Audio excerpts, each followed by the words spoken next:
What did you buy your wife for her birthday, and did you spend more or the same as last year due to the economic situation? Good morning. Good morning, Nick. Very nice to talk to you. You have really outed me because I'm afraid I have not bought anything for my wife. I didn't even get her a birthday card. I heard you described this morning by somebody as I was coming in as a 21st century Fagin, picking pockets where you went. What would you say in response? Well, look, I don't deny for 1 second that we had to put taxes up. I think it was right to help families with the furlough scheme that protected 9 million jobs in the pandemic. I think it was right to help families with the cost of living crisis, the hike in energy and food bills. But also I've been very honest that when you do those things, you do have to pay for them. Now the economy has done much better than anyone thought, and that's what we should be very proud of in this country. We have a much stronger, a more resilient economy than most commentators predicted. The total tax burden now going to a post-war high, or the highest in 70 years. How are you going to sell that to the electorate in an election year? Well, it's just not the case. I mean, even if you take account of frozen thresholds, after the national insurance cut, there's going to be more money in people's pockets next year. Over time, if we're going to reduce taxes, which I want to do because that will make our economy more competitive, it puts more money into people's pockets, and they're finding life very tough at the moment. The only way to do that is to grow the economy, to encourage companies like Airbus to invest more in the UK. Okay. So we took long-term decisions. I mean, can I just say, Naga, the crowd-pleasing tax cuts would be good. I mean, the crowd-pleasing tax cuts would have been an income tax cut or an inheritance tax. And are they going to come next year? We didn't do that. We did what we've done is we've chosen tax cuts that are going to help grow the economy, and those are long-term decisions. I think that's what people expect. This is still, as some of the newspapers point out, still the highest, even now, the highest tax burden in some 70 years, Chancellor. That is the reality. I have to say, you seem to give with one hand and take away with the other. Well, I think it was right to introduce the furlough scheme, which protected 9 million jobs. It was right to help families through the cost of living crisis. It's also right to pay down that COVID debt. That meant difficult decisions that I had to take. I've never pretended that we didn't have to take those difficult decisions on tax, which I took a year ago. But as a Conservative, I think that in the long run, the way that we'll have more money for public services like the NHS, the way that we'll be able to have more decisions to bring down taxes like the decisions I took yesterday, is to grow the economy. And that's why I took decisions. I didn't choose the kind of crowd-pleasing tax cuts. The other one I chose, national insurance. Why does that help? Because if you cut taxes on work, more people go into work. I know you say that maybe these measures were not the crowd pleasers that a lot of people may have wanted, but if you don't win the election, what's the point?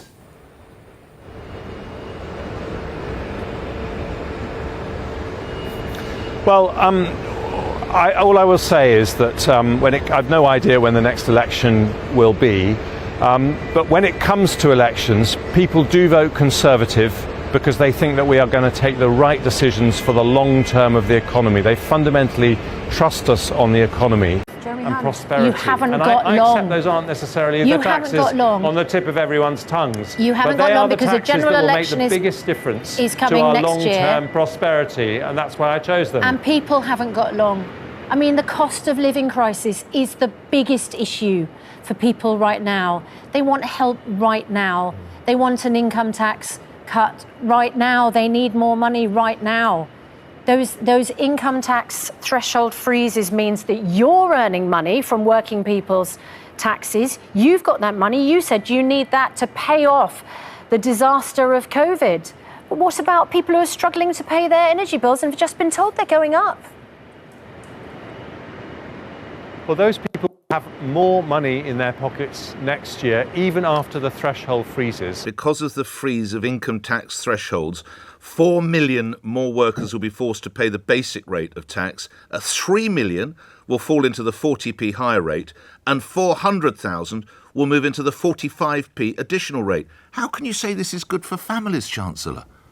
Well, it's a step towards bringing down taxes on families who've seen their taxes go up. But it's not my words, it's the OBR saying it looks as if you've frozen a lot of departmental budgets and, in other words, a real terms cut. That's what the OBR is saying. Are you disagreeing with them?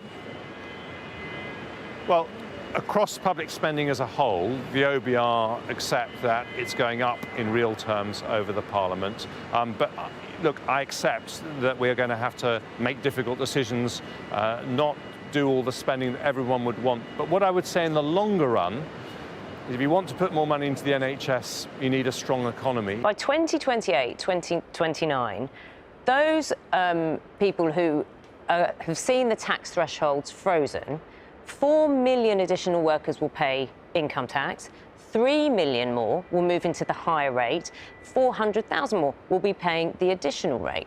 So for that to change, you will have to introduce tax cuts, say, in the budget next year.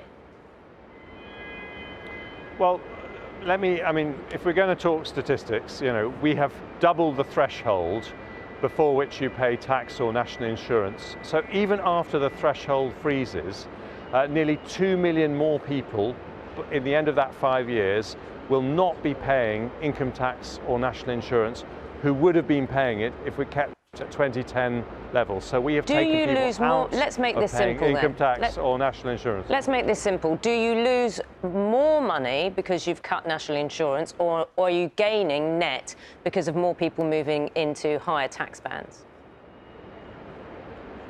Look, I think it was the right thing to do to help people in the pandemic and to help people in the energy crisis. So I absolutely accept that taxes have gone up, but I want to start bringing them down. We're talking about carrots and there's rabbits being pulled out of the hat, but you've got to admit, it's actually a very gloomy picture.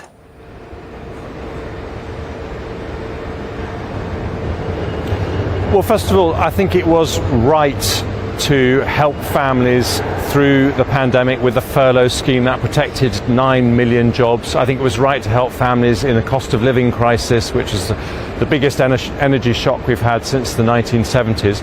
We've always been very honest that has meant we've had to raise taxes in order to pay for those schemes. You've moved on the benefits. It's been called in some areas a benefits crackdown, and campaigners are nervous that some people will be caught who are not able, have genuine reasons that they are not able to work or take up work placements or whatever. How confident are you that this will not be a return to the callous Tories?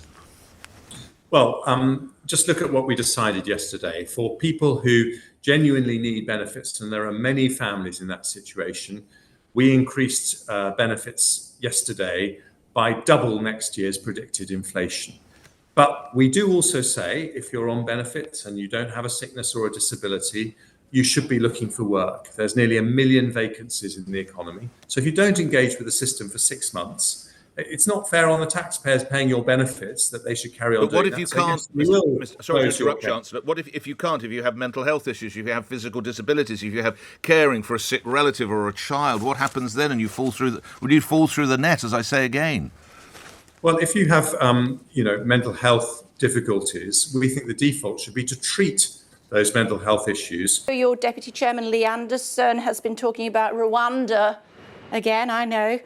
He says migrants, if they're not being sent to Rwanda, should be sent to the Orkney Islands. Do you think he knows where they are, Chancellor? Well, we're going to solve this problem, and Lee will always have colourful suggestions, as he always does actually in British politics, but the fact of the matter is we will do what it takes to stop the boats.